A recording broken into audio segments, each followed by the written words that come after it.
আসসালামু আলাইকুম। সকলকে আমন্ত্রণ আনন্দ টিভি সংবাদে। আপনাদের সঙ্গে আছি আমি সুমাইয়া আজাদ। বনানী থানায় দায়ের করা মাদক মামলায় আলোচিত চিত্রনায়িকা পরিমণির আরও 5 দিনের রিমান্ড আবেদন করল সিআইডি। বুধবার ঢাকার মেট্রোপলিটন ম্যাজিস্ট্রেট দেবব্রত বিশ্বাসের আদালতে মামলার তদন্ত কর্মকর্তা পরিমণির 5 দিনের রিমান্ড আবেদন করেন। এর আগে গত 16 আগস্ট ঢাকার chief metropolitan magistrate Rezaul Karim চৌধুরীর আদালতে পরিমণির আইনজীবী মুজিবুর রহমান জামিন আবেদন করেন। তবে রিমান্ড ও জামিন আবেদনের শুনানির জন্য বৃহস্পতিবার দিন ধার্য করেন আদালত। স্ত্রীকে হত্যা মামলায় গ্রেফতার সাবেক পুলিশ সুপার বাবুল আক্তারের জামিন আবেদন আবারও নামঞ্জুর করেছেন আদালত। বুধবার দুপুরে চট্টগ্রাম মহানগর দায়রা জজ শেখ আশফাকুর রহমানের আদালতে শুনানি শেষে জামিন নামঞ্জুরের আদেশ দেওয়া হয়। এর আগে চলতি মাসের 10 আগস্ট মহানগর হাকিম মোহাম্মদ শফিউদ্দিন জামিন আবেদন নামঞ্জুর করে বাবুল আক্তারকে কারাগারে রাখার আদেশ দেন। ঢাকার আশুলিয়া থেকে 52 লক্ষ টাকা মূল্যমানের হেরোইন সহ এক মাদক ব্যবসায়ীকে গ্রেফতার করে র্যাব 4। মঙ্গলবার রাতে র্যাব 4-এর একটি আভিযানিক দল আশুলিয়ার শ্রীপুর এলাকায় অভিযান পরিচালনাকালে 520 গ্রাম হেরোইন, একটি মোবাইল ও মাদক বিক্রির নগদ 1860 টাকা সহ মাদক ব্যবসায়ী সোহরাব আলীকে গ্রেফতার করা হয়। বুধবার র্যাব 4-এর পক্ষ থেকে এক প্রেস বিজ্ঞপ্তিতে এসব তথ্য নিশ্চিত করা হয়। ময়মনসিংহের ভালুকায় আনন্দ ভ্রমণের নৌকা ডুবে মৃত্যু হল উপজেলা স্বাস্থ্য কমপ্লেক্সের এক ডাক্তার সহ 2 জনের। এতে আহত হন আরও বেশ কয়েকজন। মঙ্গলবার রাত 8টায় ভ্রমণের নৌকাটি উপজেলার ক্ষীর নদীর উড়াহাটি এলাকায় পৌঁছে। এ সময় একটি বালুভর্তি ট্রলারের সাথে ধাক্কা লেগে ঘটনাস্থলে ডুবে যায় ভ্রমণের নৌকাটি। খবর পেয়ে হতাহতদের উদ্ধার করে হাসপাতালে পাঠায় ফায়ার সার্ভিসের কর্মীরা। জাতির জনক বঙ্গবন্ধু শেখ মুজিবুর রহমানের শাহাদাত বার্ষিকী ও জাতীয় শোক দিবস উপলক্ষে গাজীপুরে কাপাসিয়ার অভিশপ্ত আগস্ট নামের মঞ্চায়ন করা হয় একটি নাটকের। মঙ্গলবার সন্ধ্যা 7:30টায় বাংলাদেশ পুলিশ নাট্যদলের পরিবেশনায় উপজেলা পরিষদ মিলনায়তনে নাটকটি মঞ্চায়িত হয়। নাটকটির গবেষণা ও তথ্য সংকলনে ছিলেন ঢাকা রেঞ্জের ডিআইজি হাবিবুর রহমান এবং নাট্য রচনা ও নির্দেশনায় ছিলেন নারায়ণগঞ্জের পুলিশ পরিদর্শক জাহিদুর রহমান। এ সময় স্থানীয় সংসদ সদস্য সহ জেলা ও উপজেলা প্রশাসনের ঊর্ধ্বতন কর্মকর্তাগণ উপস্থিত ছিলেন। দেশের অন্যতম বৃহৎ শিল্পগোষ্ঠী আনোয়ার গ্রুপের প্রতিষ্ঠাতা চেয়ারম্যান ও সাবেক সংসদ সদস্য আনোয়ার হোসেন ইন্তেকাল করেছেন। ইন্না লিল্লাহি ওয়া ইন্না ইলাইহি রাজিউন। মঙ্গলবার রাতে রাজধানীর একটি হাসপাতালে চিকিৎসাধীন অবস্থায় শেষ নিঃশ্বাস ত্যাগ করেন তিনি। মৃত্যুকালে তার বয়স হয়েছিল 83 বছর। দীর্ঘদিন ধরে ডিমেনশিয়া রোগ ও বার্ধক্যজনিত নানা জটিলতায় ভুগছিলেন তিনি। বৃহস্পতিবার সকাল 10:30টায় ধানমন্ডির বায়তুল আমান জামে মসজিদে তার নামাজে জানাজা অনুষ্ঠিত হবে বলে নিশ্চিত করেন তার বড় সন্তান ও আনোয়ার গ্রুপের ব্যবস্থাপনা পরিচালক মানোয়ার হোসেন। গেল রাতে গাইবান্ধার পলাশবাড়ির মনোহরপুর থেকে 48 পিস ইয়াবা সহ রাজু মিয়া নামের এক মাদক ব্যবসায়ীকে আটক করে র্যাব। আটক মাদক ব্যবসায়ীর বিরুদ্ধে বিভিন্ন থানায় মাদক ও ডাকাতি সহ একাধিক মামলা রয়েছে বলে জানায় র্যাব। বুধবার দুপুরে তার বিরুদ্ধে পলাশবাড়ি থানায় মাদকদ্রব্য নিয়ন্ত্রণ আইনে মামলা দিয়ে আদালতের মাধ্যমে কারাগারে পাঠানো হয়। জয়পুরহাট সদরের ট্রাক্টরে চাপায় মৃত্যু হল বিউটি বেগম নামের এক নারীর। বুধবার সকালে বিউটি বেগম বাড়ি থেকে ব্যাটারি চালিত ভ্যানযোগে জেলা শহরে ডাক্তারের কাছে যাচ্ছিলেন। পথিমধ্যে কোমরগ্রাম চারমাথা এলাকায় পৌঁছলে বিপরীত দিক থেকে আসা ইট বোঝা একটি ট্রাক্টর ভ্যানটিকে চাপা দিলে ঘটনাস্থলে মৃত্যু হয় বিউটির। গাজীপুরে কালিয়াকৈরে বিশাল ডালপালা বিস্তার লাভ করে 300 বছর ধরে দাঁড়িয়ে রয়েছে বহুল আলোচিত সাদা পাকুড় গাছ। গাছটিকে ঘিরে রয়েছে চমকপ্রদ তথ্য, যা দেখতে ভিড় করেন দর্শনার্থীরা। তবে গাছটির চারপাশকে দর্শনীয় করে তুলতে উদ্যোগ নেওয়ার দাবি জানিয়েছেন স্থানীয়রা। গাজীপুর থেকে আফসার খান বিপুলের তথ্য ভিডিও চিত্রে দেখুন ডেস্ক রিপোর্ট। গাজীপুরের কালিয়াকৈরের বাঁশতলী এলাকায় প্রায় 2 বিঘা জমি দখল করে মাথা উঁচু করে দাঁড়িয়ে রয়েছে সাদা পাকুড় গাছটি। এত বড় আকৃতি বিশাল গাছটিকে দেখার জন্য বিভিন্ন ধর্মাবলম্বী ও দর্শনার্থীদের ভিড় থাকে এখানে। আর এপ্রিল থেকে সেপ্টেম্বর মাসে যখন রসালো ফল আসে গাছটিতে, তখন রসালো ফলের লোভে গাছে আশ্রয় নেয় নানা প্রকৃতির পাখপাখালি। এ সময় পাখপাখালির কলকাকলিতে মুখর থাকে গাছটির ডালপালা। অপরদিকে চৈত্র বৈশাখ মাসে গাছটির পাতা ঝরে নতুন পাতা গজালে সৌন্দর্য ধারণ করে কয়েক গুণ। তবে গাছটি দেখতে আসা দর্শনার্থীদের অনুযোগের নেই যেন কমতি। আমার বাড়ি অনেক ফাঁকে, এই মানুষের কাছে শুনছি যে 300-400 বছরের আগের গাছ। এই গাছটা দেখার জন্য আমি আসছি। তো এই জায়গাতে এসে কিন্তু আমরা একটা দিক দিয়েই অসন্তুষ্ট হয়েছি, কোনো রাস্তাঘাট যোগাযোগ ব্যবস্থাটাই নেই। দূর দূরান্ত থেকে অনেকেই আসছেন গাছটি দেখতে। নিজের জমিতে এমন বড় সড়ো গাছ থাকার পরেও দর্শনার্থীদের কথা ভেবে গাছটি আর কাটেননি গাছের মালিক আলেফ মিয়া। এই গাছটা আমি কোনোদিন কাটার নিয়ত করি না। অনেক জায়গা থেকে লোক আসে, তারা দেখতে আসে, দেখে তারা খুবই খুশি হয়। গাছটির সন্নিকটে আসার মতো অনুকূল যোগাযোগ ব্যবস্থা সহ তৈরি করেছেন বসার উপযুক্ত স্থান, জানালেন স্থানীয় ইউনিয়ন পরিষদ সদস্য।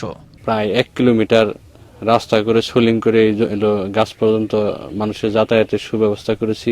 এদিকে এ গাছটি দেখতে এসে বৃষ্টির বিড়ম্বনায় পড়েন অনেকেই, তাই প্রয়োজনীয় মুহূর্তের কথা ভেবে কিছু স্থাপনা নির্মাণের দাবি স্থানীয়দের। বৃষ্টি আসলে দাঁড়ানোর মতো কি নাই, টিউবওয়েল নাই, এখানে কোনো বাথরুম নাই।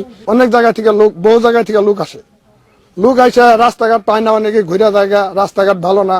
ভিজিটর তথা দর্শনার্থীদের সমাগমের কথা উল্লেখ করে সরকারিভাবে সুপেয় পানি, রাস্তাঘাট এবং পয়ঃনিষ্কাশন ব্যবস্থার উদ্যোগ নেওয়ার কথা জানালেন কালিয়াকৈর উপজেলা নির্বাহী কর্মকর্তা।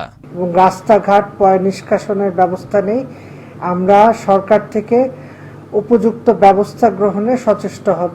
প্রয়োজনীয় এবং পর্যাপ্ত যত্ন নিলে হয়তো এই বিশাল গাছটি পৃথিবীর বুকে বেঁচে থাকবে হাজার হাজার বছর, এমনটাই মনে করছেন বৃক্ষপ্রেমীরা।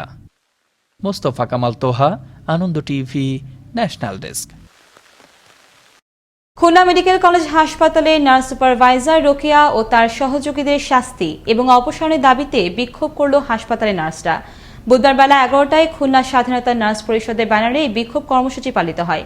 এ সময় 48 ঘন্টার আলটিমেটাম দিয়ে হাসপাতালের পরিচালক বরাবর স্মারকলিপি প্রদান করেন বিক্ষোভকারীরা। দৃষ্টান্তমূলক কঠোর শাস্তির আবেদন জানাচ্ছি এবং আমি এখনই আমরা একটা স্মারকলিপি দেব আমাদের পরিচালক মহোদয়ের কাছে। আমরা এটা যথারীতি যেভাবে আছে সেভাবে আমরা ব্যবস্থা নিব এবং আমাদের ঊর্ধ্বতন কর্তৃপক্ষের সঙ্গে এটা আলাপ আলোচনা করব। পদ্মার তীব্র স্রোতে ব্যাহত হচ্ছে ফেরি পারাপার। এতে গেল 5 দিন ধরে মানিকগঞ্জের পাটুরিয়া ঘাটে আটকে রয়েছে সহস্রাধিক পণ্যবাহী ট্রাক। এমন পরিস্থিতিতে ভোগান্তিতে পড়েন ট্রাকের চালক ও শ্রমিকরা।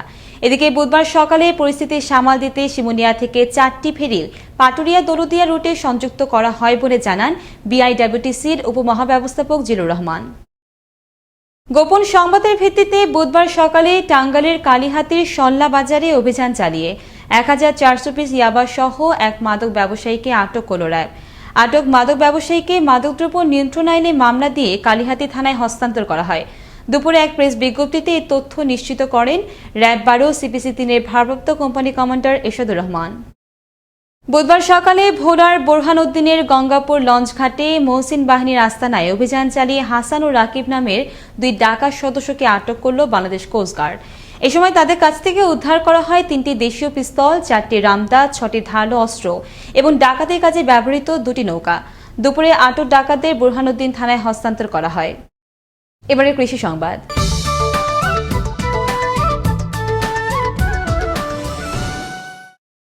পটুয়াখালীর কলাপাড়ায় 12 মাসি তরমুজ চাষাবাদে অর্থনৈতিকভাবে স্বাবলম্বী হলেন একদল কৃষক।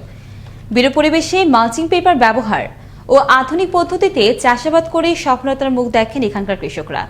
পটুয়াখালীর কলাপাড়া থেকে মুস্তাফিজুর রহমানের প্রতিবেদনে আরো জানাচ্ছেন তরিকুল ইসলাম। এভাবেই বর্ষা মৌসুমে 12 মাসি তরমুজ চাষ করছেন পটুয়াখালীর কলাপাড়া উপজেলার নীলগঞ্জ ইউনিয়নের কুমিরমারা গ্রামের কৃষকরা। স্থায়ীভাবে বাঁশ, মালচিং পেপার, পলিথিন, জাল দিয়ে সেট তৈরি করে বর্ষা মৌসুমেও চাষ করছেন তরমুজ। উদ্যানতত্ত্ব গবেষণা থেকে উৎসাহিত করা সহ বীজ ও চারা সরবরাহ করা হচ্ছে, এমনটাই জানালেন চাষিরা। কোনো প্রকার দুর্যোগ না এলে এবার তরমুজ বেচে লাভবান হওয়ার কথাও জানান তারা। উদ্যানতত্ত্ব গবেষণা থেকে লোক আসিয়া তারা আমাদের উৎসাহিত করে, তাদের কাছ থেকে আমরা বীজ আনছি এবং চারা আনছি, আনার পরে আমরা চাষ করছি। 66% জমিতে আমি এবছর তরমুজ চাষ করছি। এই যে বাঁশ এবং জাল টাল সহ আমার প্রায় 1.5 লক্ষ টাকার মতো।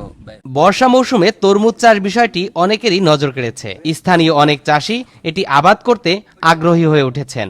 বর্ষার মৌসুমে যে এরকম তরমুজ হয় এটা আমাদের জানা ছিল না। ভবিষ্যতে আমরাও এরকম সেটের পাশাপাশি আমরা তরমুজ করব। যে বর্ষা মৌসুমে তরমুজ চাষ করছেন, ফলনও অনেক ভালো হয়েছে এবং দেখলাম যে তার একটা তরমুজ 3.5 কেজি ওয়েট হয়েছে, দেখে খুব ভালো লাগছে। এ তরমুজ বছরব্যাপী চাষাবাদ করা যায়, এমনটাই জানালেন এই বৈজ্ঞানিক কর্মকর্তা।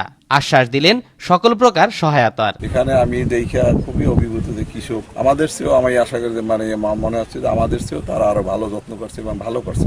এই ভ্যারাইটি দুইটাই 12 মাস মানে বছর ব্যাপী করা যায়। এভাবেই নতুন নতুন ফল ও ফসলে ভরে উঠুক কৃষকের গোলা, স্বাবলম্বী হোক বাংলার কৃষক। তরিকুল ইসলাম, আনন্দ টিভি, ন্যাশনাল ডেস্ক। এবারে আবহাওয়া সংবাদ।